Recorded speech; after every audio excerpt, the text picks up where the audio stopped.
Most people, when it comes to talking in public and actually getting into good conversations, they kind of suck at it. You know, they're often stuck on their phone, or they're just awkwardly sitting in some room where there's a bunch of people and they never say anything. You want to know why?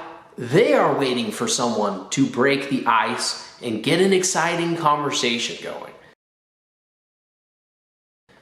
See, this is how you should do it. You should be a person who can talk to anyone at any time and anywhere. You should be able to go into a room and get a conversation talking or going with just about anyone. You know, is it hot outside? You say, hey, you know, it's been pretty dang hot out. What do you guys think? And then you get other person to be like, oh man, you know, my shorts are sticking to my thighs. It's so hot. I'm just drenched in sweat. You get another guy who's like, man, I know what you're talking about. It's like 92. And then, so you have people coming into your conversation. The thing is, this works with just about anything, is you've got to be high energy. You've got to make people excited when they're talking to you. Because so many people are just awkward and wanting someone to break the silence because they don't like being in awkward silence, and neither do you.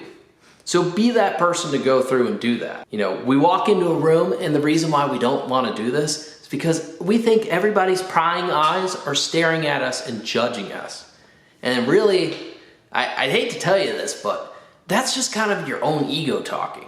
Most people, they don't care about you that much, especially if they don't know you.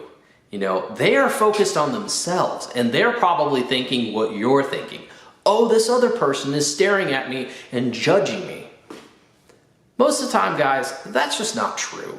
It's, you know, we're so focused on ourselves because why wouldn't we be? We are ourselves. We don't carry another person's conscience. Last I checked anyways. If you do walk into a room and you're wanting to get everybody in there, is, you know, you can either make a statement, or sometimes what you do is you make a statement and then you follow up with like a joke about something. You know, it's so damn hot that, you know, my balls are sticking to my shorts. Just a weird, goofy example, for instance. But you have to lead with something that's a little outrageous and makes people laugh, because it breaks this kind of awkward silence. People are willing to get more out of their shell when they have something to laugh at and they're not so stuck in their own head. And you know that you're probably the same way as well.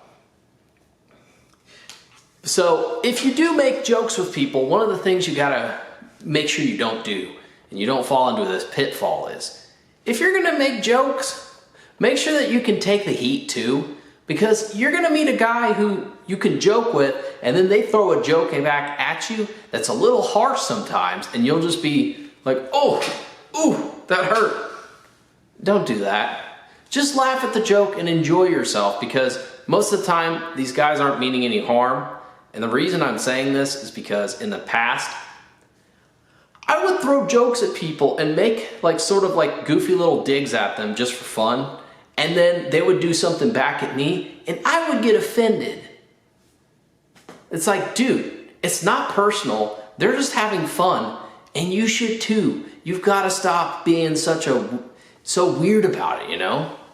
But, you know, another thing is, if you are genuinely enjoying yourself, people absorb that kind of energy as well. You know, if you walk into a room and you're excited and you're happy and you're grooving and you're having a good time, you elevate a room.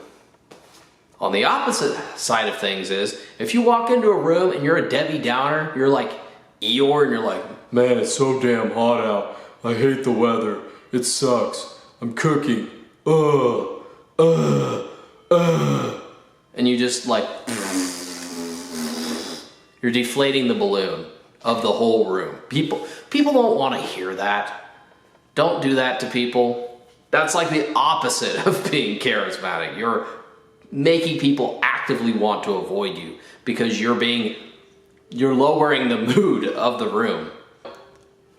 What it really comes down to at the end of the day is, if you want to get good at socially interacting with people, getting people to think you're cool, if you want to, you know, actually be someone that they want to talk to, you got to walk into a room and be bold and proud, and you got to You gotta make your statements, you gotta make your jokes, you gotta make people laugh, you gotta have fun with it, you gotta walk proud and tall, make sure that you can kind of strut to an extent. You don't gotta go full, Conor McGregor, you don't gotta go anything like that. You don't gotta go any sort of extreme variant of this, but you just gotta have a good, charismatic body language too, because people pick up on that.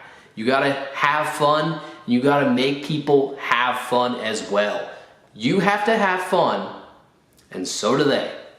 If you can't do both, then, if you're having fun but nobody else is, kind of weird. The thing is, it's a game. All of this is a game, and you need to go out and you need to do the reps, and you gotta start talking to people like how you wanna hear people talk to you. You gotta be energetic and exciting. And really, that's it, guys. So the reason why I'm wearing completely different clothes is this is actually the next day because I totally forgot to film this part at all. I meant to mention this. You need to go out and you need to go ahead and turn off social media for like an hour before you actually go out and talk with people. And just see what that does. You'll be surprised because you have less crap clogged in your brain.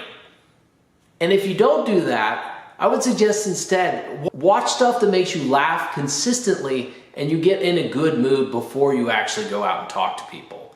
Because the last thing you want to do is be in a crap mood before you even start. Because if you're in a bad mood before you start, people are going to catch up on that and they're probably not going to be in as good a mood either. And then the whole thing is just kind of fall down the drain, It's going to turn into a crap fest. But the final message I have more is that what you need to do with all this information you get here is go out and actually apply it. Go out and start breaking the ice with people, start talking with them, and having random conversations with random people. Just have fun. Don't get too caught up in it. Don't get too stuck in your head. Just have a good time and just repeat this over and over and over.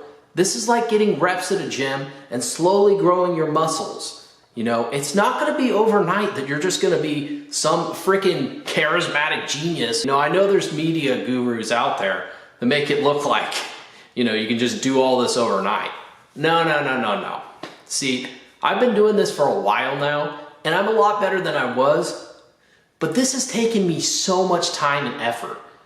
Because I was in my mid-20s before I started to actually have a decent sense of social connectedness and actually being good socially. And it took all of this to get to this point. So chill out, have fun, and go out there and actually start talking with people. Because none of the rest of this matters if you don't actually put in the work.